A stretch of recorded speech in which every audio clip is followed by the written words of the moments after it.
So here we are, Vine Street property, latest acquisition. Keyring's about as minimalist as the house. The garden is certainly not minimalist and requires a bit of attention. Rather nice tree there, I'd like to save if possible.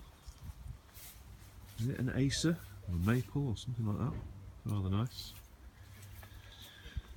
The garden, grown a bit since I last saw it. No evidence of Japanese knotweed, but it's got about every other thing imaginable. So that's going to take some effort. And the green bin is full already. So let's go have a look inside.